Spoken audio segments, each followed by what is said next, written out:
রাত যত গভীর হয় পৃথিবীর কিছু জায়গা ততই অদ্ভুত হয়ে ওঠে।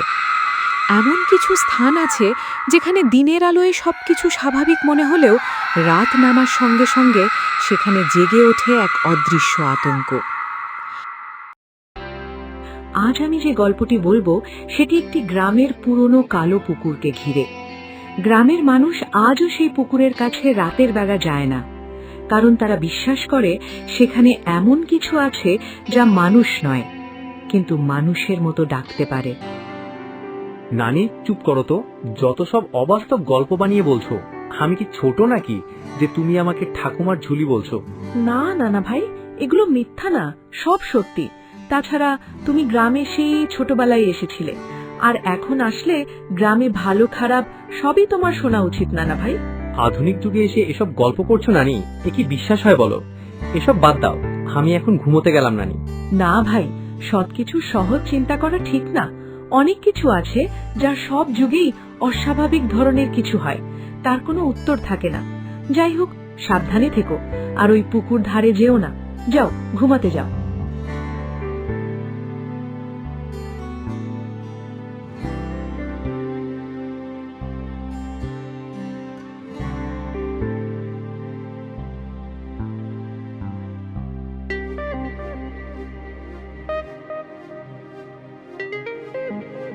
রফিক সারা দিন গ্রামটা ঘুরে ঘুরে দেখছে। তারপর সন্ধ্যায় একটি চায়ের দোকানে বসে গল্প শুনছে। তখন নতুন মানুষ রফিককে দেখে এক বৃদ্ধ বললেন, বাবা, তুমি কোন দিকে যাচ্ছ? বাবা, কালো পুকুরের দিকে যাও না। ওখানে যা আছে সেটা মানুষ না। ভূত বলে কিছু নেই চাচা। বলো কি বাছা, যারা এই কথা বলেছিল তাদের কবর এখন গ্রামের কবরস্থানে। তাই বলছিলাম সাবধান। তুমি নতুন তাই তোমাকে বললাম, মানা না মানা সেটা তোমার ব্যাপার।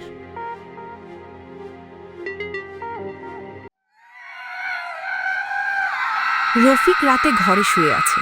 রাত প্রায় 12:30। হঠাৎ রফিকের ঘুম ভেঙে গেল।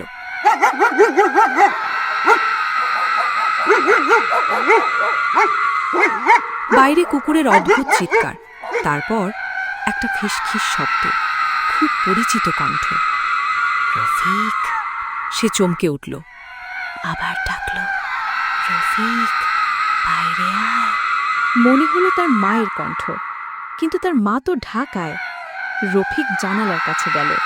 কই, বাইরে তো কেউ নেই, তাহলে কে ডাকলো? চারপাশে শুধু কুয়াশা। ঠিক তখন দূরে কালো পুকুরের দিক থেকে ভেসে এলো আরেকটি ভয়ঙ্কর ডাক, রফিক! তার শরীর কেঁপে উঠল, কিন্তু নিজেকে বোঝালো, না, এটা হতে পারে না, এটা নিশ্চয়ই আমার কল্পনা। পরদিন সকালে পুরো গ্রামে হইচই। 8 বছরের একটি ছেলে নিখোঁজ, নাম বাবু। কি হয়েছে? এত লোকজন কেন? ও বলছিল ওর দাদি ডাকছে, কিন্তু তার দাদি তো 5 বছর আগেই মারা গেছেন। তাহলে কি আমি রাতে যেটা শুনলাম, ওই ছেলেটার সাথেও কি একই অবস্থা হয়েছিল? কিন্তু এর রহস্যটা কি? এই আধুনিক যুগে এসে কি তাহলে ভূতের ভয় করব? না, তা হতে পারে না। নিশ্চয়ই এর পিছনে অন্য কিছু আছে। এটা আমাকে দেখতেই হবে। সারাদিন খোঁজাখুঁজির পর ছেলেটির জুতো পাওয়া গেল কালো পুকুরের পাড়ে। আর কিছুই পাওয়া গেল না, কোনো সূত্র মিলল না। চাচা, আমি আপনাদেরকে কিছু কথা বলতে চাই, যদি আপনারা অভয় দেন। বলো বাবা, তুমি আমাদের কি বলতে চাও? চাচা, আমি কিছুদিনই গ্রামে আছি। আপনাদের সম্পর্কে আমি যতটা বুঝতে পারলাম, আপনারা গ্রামের লোক অতি সাদাসিধা এবং খুবই সহজ সরল।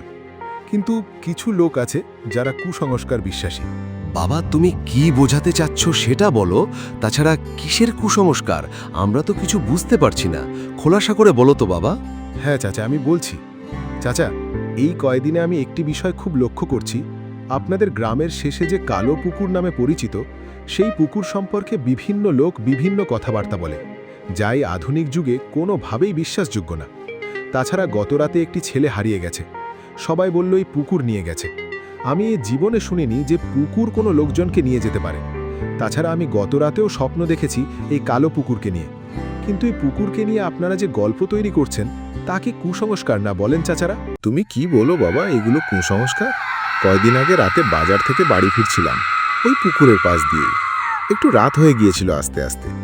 দেখি আমার মতোই আর একজন আমার পাশ দিয়ে হেঁটে যাচ্ছিল। আমি দেখে এক দৌড়ে বাড়ি চলে আসি।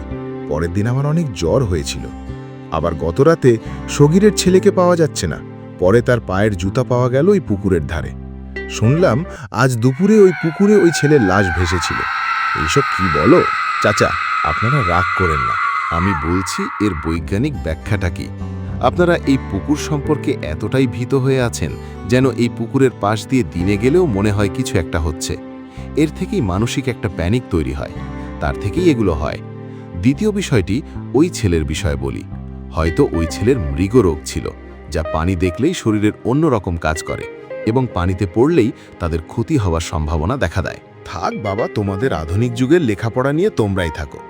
বিশ্বাস অবিশ্বাস যার যার নিজের বিষয়।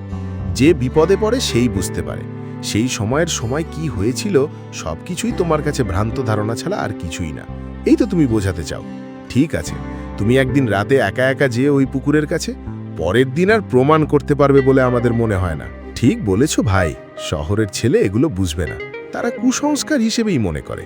তারা মনে করে আমরা পাগল, আমরা কিছুই বুঝি না, সব কিছুই ভুলকে আমরা সঠিক মনে করি। ঠিক আছে বাবা, তোমার বিশ্বাস নিয়ে তুমি থাকো আর আমাদের বিশ্বাস নিয়ে আমরা থাকি। কত জ্ঞানী গুণী লোক এই গ্রাম থেকে ভয়ে পালিয়ে গেছে, আর তুমি তো ছোট ছ্যাকড়া, তুমি এসব বুঝবে কি করে? আমি ঠিক আপনাদের বোঝাতে পারলাম না চাচা, ভুল বুঝবেন না। সব আমাদের মনের ভুল। বৈজ্ঞানিকভাবে এবং এই আধুনিক যুগে এর কোনো ভিত্তি নেই। ঠিক আছে, আমরাই ভুল, তুমিই সঠিক। তা যাও যাও ওই পুকুরের কাছে, বুঝবে কুসংস্কার কাকে বলে।